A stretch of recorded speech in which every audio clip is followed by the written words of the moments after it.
Have you ever pondered what may occur if you ordered a straightforward dinner delivery and ended up with something more than a tasty meal? Picture the scene. After a long day, a delivery driver named David gets on his motorcycle and gets ready to deliver what appears to be a routine order. Little does he know that this night will lead him to a horrific destiny where the food he delivers not only satisfies hunger, but also connects with souls in limbo who are waiting for their last supper. Here's the tale. Today I present a story in which the delivery service becomes a voyage into the unknown, a journey that transcends the city streets and explores the paranormal. David had always been a proficient delivery man. He was familiar with every shortcut, every dark alley, and every part of the city. He chose to take the challenge that evening after getting an odd order to an address he recognized but knew didn't exist. Evelyn was listed as the name on the order, and the address seemed like it was in a deserted place covered in dense fog that skulked like a menacing whisper. As he continued to ride, he started to feel uneasy, as though there was a warning in the air that he wasn't the only one who had a racing heart. At the designated corner, David turned and was confronted by a dilapidated, ancient structure. When he opened the creaking door, he saw that the room was empty, but the table set suggested that someone had been there. His breath caught in his throat when he noticed a figure in the corner. A pale woman wearing a white dress who appeared to be an echo from the past. And he suddenly felt watched, as if the room's shadows were suddenly springing to life. Evelyn was the one who whispered that she was grateful that he had brought her dinner, even though it was not what she had expected. David stared back at the table, confused, trying to make sense of what was happening. As though time had stopped there, he saw that the platters were piled high with uncooked food. Evelyn looked sorrowfully as she stated that the order she had gotten was a last hope rather than a whim, and that she had been waiting for her last meal before leaving for another world. Every customer he had served that evening had been a reflection of a lost soul, and the delivery he was delivering provided consolation to troubled souls in addition to feeding bodies. David's realization that he was now a member of a mission rather than merely performing his duties sent a shiver down his spine. A connection. As the night went on and the deliveries piled up, the cycle of the world of the living and the dead repeated itself. Each unfamiliar location brought him to a more unsettling encounter than the previous ones, where he was met with solemn smiles from men and women who were waiting for food that had never arrived while they were lost in their eternal solitude. With each delivery, the stories of their final hours were revealed one after another. He learned more about a young guy who died in an accident, an old woman who had longed for her husband to return from the war, and a child who yearned for his mother's embrace. Disturbed and torn between terror and compassion, as midnight drew nearer, David became aware that the distinction between life and death was becoming increasingly hazy, and the weight of his decisions began to weigh heavily on his conscience. What could he do for these souls? Was it really his duty to bring them something more than food? The agony drove him to the breaking point, and each time he attempted to leave the job, a new delivery notification called him back like a magnet, pulling him away from resolution. As a result, he found himself at a house built on the edge of a dark forest. As he got closer, he felt a shiver. The house seemed alive, as if the walls whispered the stories of those who had passed through. Upon opening the door, he saw a man with a solemn expression on his face. He ordered a cold meal that David could hardly recognize, and as he listened, he felt time stop, as though every word was a reverberation echoing in his soul. When the man finished speaking, he simply disappeared into thin air, leaving only the food on the table at that precise moment. David realized that he was bringing more than just food. He was bringing memories, longings, and farewells. As the hours went on, each delivery represented a closed chapter in lives that had not yet come to an end. David started to see a shift as each appreciative person who got his message appeared to achieve the serenity they so sorely needed. Ed's route became more illuminated as the darkness of despair started to fade, but he still had one last delivery to make, which took him back to the building where he had first seen it. Evelyn had changed when she entered the environment. The tables were deserted, and the faint light glowed on Evelyn's form, who now grinned with a friendliness she had never displayed before. David became aware that his mission was drawing to an end. The last delivery was an act of closure for him as much as for someone else. He thought back to the first time he saw Evelyn, and realized she held the secret to everything. She had been caught in a never-ending cycle of waiting with a resolute heart, but she had never gone. David gave her a napkin with a message scrawled on it. Although you are no longer with us, your legacy will endure in the hearts of those who remember you. Evelyn's eyes welled up with tears, and the room was filled with an appreciative grin and a pleasant glow. As dawn came closer, Evelyn vanished, leaving the room with only a glimmer of light. David felt free as he left the building. In the midst of uncertainty and terror, he had discovered his calling. The hitherto incomprehensible deliveries now served as a reminder of how fleeting life is. He had evolved from a delivery man to a storyteller, and a link between the worlds of the living and the dead.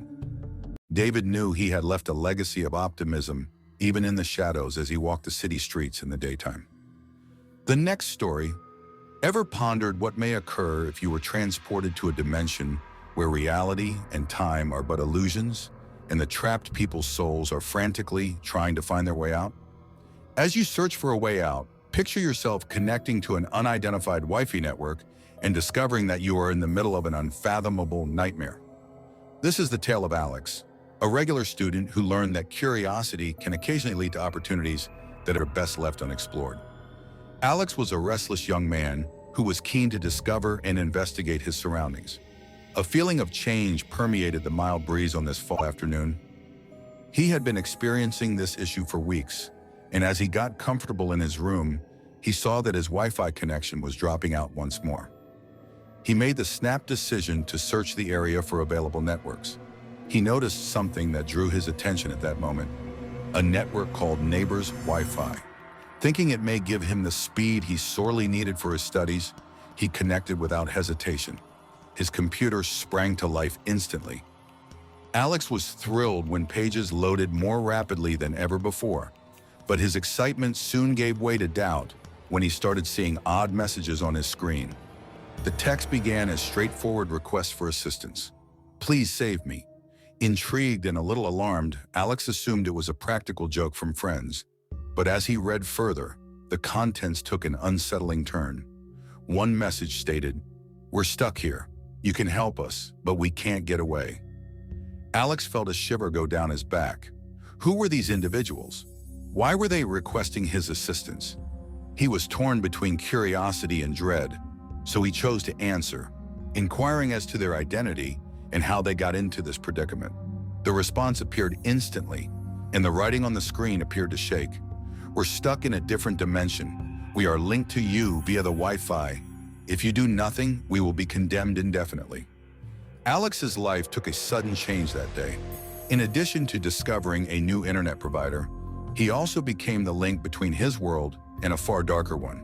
From that point on, whenever he connected to his neighbor's Wi-Fi, he started receiving messages that appeared to be from ISIS, the tales of those who liked him yet fell victim to this digital trap. An elderly man who had died in the dark after years of loneliness, a mother who had been split up from her kid, and a university student who had vanished for no apparent reason. Every story was filled with suffering and desperation, creating a thread that connected their fates to the bond Alex had unintentionally created with each communication. Alex felt more and more driven to assist these unidentified voices. He was having an internal conflict.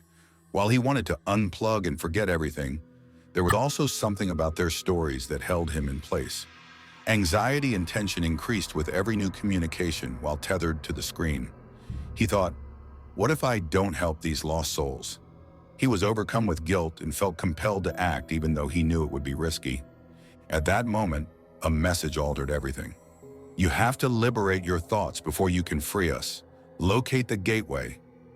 The words reverberated in his head like a doorway, a disturbing chant. Alex started looking into it, but what he discovered about portals and different dimensions was only science fiction. But his chats kept the pain going. Through the bits and pieces of their stories that Soul gave, Alex got a picture of how these people had been caught between reality and fiction. In addition to connecting gadgets, it appeared that the Wi-Fi entangled destinies, forming a maze that was getting harder and harder to unravel.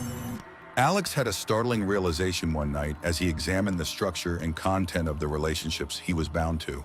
He realized that each tale had a pattern. There had been people who disregarded warning signs in their lives. People who had let routine take them away from the things that really mattered, including his own relationship with his neighbors. Wi-Fi was more than just a signal. It was an expression of his own detachment from reality, as he was alone in his apartment and had been abandoned by friends.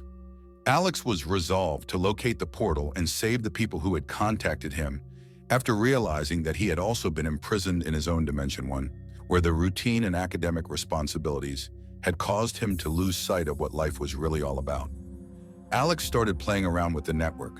He looked into the router settings and discovered that by altering a few settings, he could communicate with the source of this strange network, as well as the souls of people who were trapped. In an obsession with discovering the neighbor's Wi-Fi secret, days and nights were spent in a flurry of testing and experimentation. He was nevertheless given encouragement by the souls.